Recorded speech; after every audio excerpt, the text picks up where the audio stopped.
মার্কিন যুক্তরাষ্ট্রের মাটিতে দাউ দাউ করে জ্বলছে আগুনের লেলিহান শিখা। কালো ধোঁয়ার কুণ্ডলিতে ঢেকে গেছে গোটা আকাশ। টেক্সাস অঙ্গরাজ্যের পোর্ট আর্থার শহরের একটি সুবিশাল তেল শোধনাগারে স্মরণকালের অন্যতম ভয়াবহ বিস্ফোরণ ঘটেছে।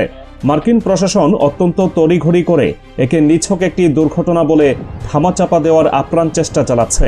কিন্তু এই ঘটনার পেছনে সমীকরণ ভিন্ন কিছুর ইঙ্গিত দিচ্ছে। আন্তর্জাতিক সংবাদ মাধ্যমে এই খবর ছড়িয়ে পড়ার পরপরই নড়ে চড়ে বসেছে গোটা বিশ্ব। কারণ মধ্যপ্রাচ্যে যখন ইরানের একের পর এক হামলায় ইসরায়েল ও যুক্তরাষ্ট্রের অহংকার ধুলোয় মিশে যাচ্ছে, সেই মুহূর্তে আমেরিকার মূল ভূখণ্ডে এমন নারকীয় অগ্নিকাণ্ড কোনো কাকতালীয় ঘটনা হতে পারে না।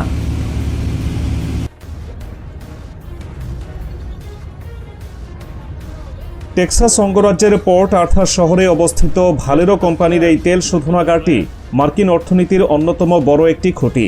প্রতিদিন 4,35,000 ব্যারেল তেল পরিশোধন করা হয় এই বিশাল স্থাপনায়। এছাড়া গ্যাসোলিন, ডিজেল এবং জেট ফুয়েলের মতো অত্যন্ত জরুরি জ্বালানিও উৎপাদিত হয় এখান থেকে। এমন একটি সুরক্ষিত ও গুরুত্বপূর্ণ জায়গায় হঠাৎ বিস্ফোরণের মাত্রা এতটাই তীব্র ছিল যে প্রচণ্ড শব্দের ধাক্কায় আশেপাশের অসংখ্য বাড়ির জানালার কাচ মুহূর্তের মধ্যে চূর্ণ বিচূর্ণ হয়ে গেছে। নগর কর্তৃপক্ষের জরুরি অবস্থা বিভাগ থেকে চরম সতর্কতা জারি করতে বাধ্য হয়েছে প্রশাসন। শোধনাগারের আশেপাশে সব এলাকার বাসিন্দাদের অবিলম্বে নিরাপদ আশ্রয়ে সরে যাওয়ার নির্দেশ দেওয়া হয়েছে। এএফপির মতো আন্তর্জাতিক সংবাদ মাধ্যমগুলো জ্বলতে থাকা দীর্ঘ অগ্নিশিখার যে ভিডিও ফুটেজ প্রকাশ করেছে তা মার্কিন প্রশাসনের চরম অসহায়ত্বের এক জ্বলন্ত প্রমাণ।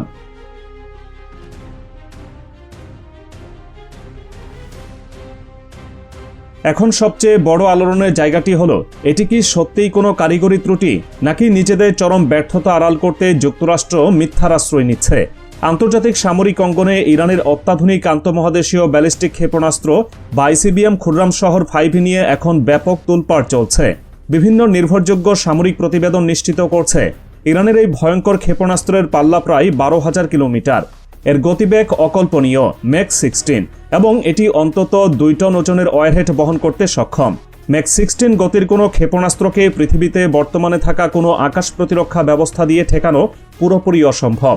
12,000 কিলোমিটার পাল্লার এই ক্ষেপণাস্ত্র খুব সহজেই যে কোনো রাডার ফাঁকি দিয়ে যুক্তরাষ্ট্রের মূল ভূখণ্ডে আঘাত হানতে সক্ষম।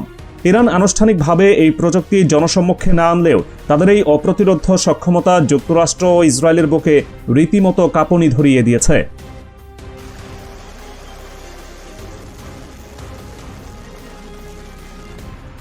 টেক্সাসের ভালেরো তেল শোধনাগারের এই ভয়াবহ বিস্ফোরণটি যদি ইরানের খুররাম শহর 5 ক্ষেপণাস্ত্রের সরাসরি আঘাত হয়ে থাকে, তবে তা যুক্তরাষ্ট্রের জন্য শতাব্দীর চরমতম অপমানের কারণ হবে। বিশ্বের বুকে নিজেদের সর্বেসর্বা দাবি করা একটি দেশ কোনোভাবেই এই সত্য স্বীকার করবে না যে তাদের যাবতীয় রাডার ও স্যাটেলাইট সিস্টেমকে বোকা বানিয়ে ইরানের একটি ক্ষেপণাস্ত্র সরাসরি তাদের মাটিতে আঘাত এনেছে। নিজেদের মানসম্মান বাঁচাতে এবং আকাশ প্রতিরক্ষা ব্যবস্থার চরম ব্যর্থতা আড়াল করতেই যুক্তরাষ্ট্র এই হামলাকে একটি কারিগরি ত্রুটি হিসেবে সাজিয়ে প্রচার করতে পারে বলে বিশ্লেষকদের ধারণা। তথ্য গোপনের এই মার্কিন মরিয়া চেষ্টা আসলে তাদের ভেতরে চরম ভয়েরই একটি সরাসরি বহিঃপ্রকাশ। একটি পরাশক্তি কখনোই স্বীকার করতে চায় না যে তাদের নিজস্ব সীমানার ভেতরে তারা কতটা অরক্ষিত।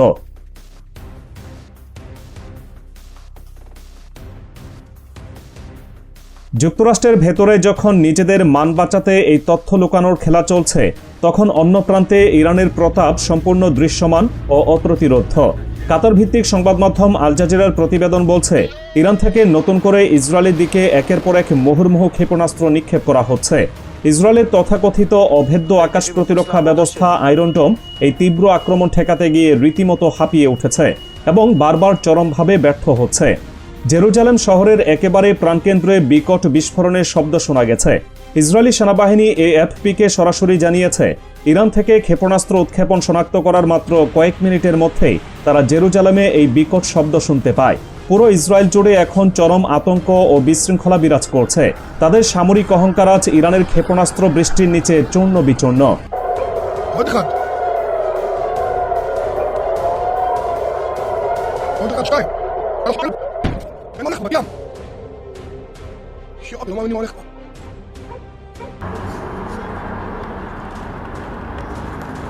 ইরানের এই ক্ষোভের আগুন শুধু ইসরায়েলের সীমানাতেই আটকে নেই। ইরানের বিপ্লবী গার্ড একযোগে পুরো অঞ্চলে তাদের সামরিক শক্তির এক অভূতপূর্ব মহড়া দিচ্ছে। সৌদি আরব, বাহরাইন, ওমান এবং জর্ডানের দিকে একযোগে ক্ষেপণাস্ত্র হামলা চালিয়েছে আইআরজিসি। এর ভয়াবহ প্রভাব গিয়ে পড়েছে কুয়েতেও। 1 ঘন্টারও কম সময়ের মধ্যে কুয়েতে 2বার বিপদ সংকেত বা সাইরেন বেজে উঠেছে।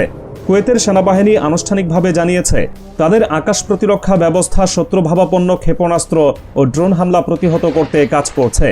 মাঝাকাশে এসব প্রতিরোধের কারণে ঘন ঘন বিস্ফোরণের শব্দ শোনা যাচ্ছে। কুয়েত কর্তৃপক্ষ তাদের নাগরিকদের চরম সতর্ক থাকার এবং সরাসরি নির্দেশনা মেনে চলার আহ্বান জানিয়েছে। যুক্তরাষ্ট্রের মিত্ররা আজ নিজেদের অস্তিত্ব রক্ষায় চরম আতঙ্কের মধ্যে দিন পার করছে।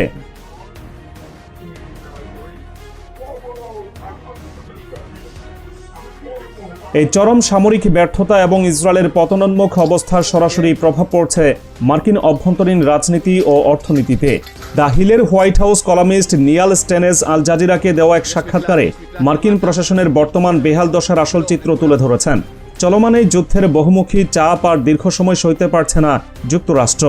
যুদ্ধের ফলে সৃষ্ট অর্থনৈতিক যন্ত্রণা থেকে মুক্তি পেতে বর্তমান মার্কিন নেতৃত্ব মরিয়া হয়ে একটি নিরাপদ প্রস্থানের পথ খুঁজছে। বিশ্ববাজারে তেলের দাম হু হু করে বাড়ছে। মার্কিন নাগরিকদের গাড়ি জ্বালানি খরচ এতটাই বেড়েছে যে সাধারণ মানুষের মনে তীব্র ক্ষোভ দানা বাঁধছে। টেক্সাসের ওই তেল শোধনাগারে অগ্নিকাণ্ড এই জ্বালানি সংকটকে যে আরও কয়েকগুণ বাড়িয়ে দেবে তা একদম নিশ্চিত। ডোনাল্ড ট্রাম্প সহ মার্কিন রাজনীতির শীর্ষ ব্যক্তিরা এই অর্থনৈতিক ধকল এবং এর রাজনৈতিক চড়ামূল্য দিতে মোটেই রাজি নন।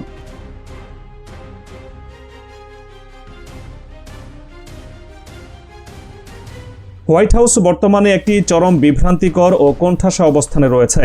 তারা একদিকে ভোটের রাজনীতি, অভ্যন্তরীণ অর্থনীতি ধস সামলাতে হিমশিম খাচ্ছে, অন্যদিকে বিশ্বমঞ্চে নিজেদের আধিপত্য বজায় রাখার বৃথা চেষ্টা চালিয়ে যাচ্ছে। ট্রাম্পের বর্তমান অবস্থা এবং তার নানা বক্তব্য নিয়ে বিস্তর জল্পনা চলছে। নিয়াল স্টেনেজ স্পষ্টভাবে ইঙ্গিত দিয়েছেন ট্রাম্পের সাম্প্রতিক বক্তব্যগুলো নিছক ধাপ্পাবাজি হতে পারে অথবা শিগগিরই মার্কিন নীতিমালায় আকস্মিক কোনো পরিবর্তন আসতে পারে। সবচেয়ে সন্দেহজনক বিষয় হলো সময়ের হিসাব। আগামী শুক্রবার একটি বর্ধিত সময়সীমা বা ডেডলাইন শেষ হতে যাচ্ছে এবং ঠিক একই সময়ে ওই অঞ্চলে অতিরিক্ত মার্কিন মেরিন সেনা সদস্যদের পৌঁছানোর কথা রয়েছে। ডেডলাইন শেষ হওয়া এবং অতিরিক্ত সৈন্য পৌঁছানোর এই সময়কাল হুবহু মিলে যাওয়াটা মোটেও স্বাভাবিক কোনো ঘটনা নয়। মার্কিন প্রশাসন সময়ক্ষেপণ করে নিজেদের সামরিক শক্তি বাড়ানোর চেষ্টা করছে, কিন্তু ইরানের অত্যাধুনিক প্রযুক্তির সামনে তাদের এই প্রস্তুতি খড়কুটার মতো উড়ে যেতে পারে। עוד 1, 2, 3, וואו, תראה מה הולך פה. תראה מה הולך פה, בת ים. אתם לא מאמינים מה הולך פה.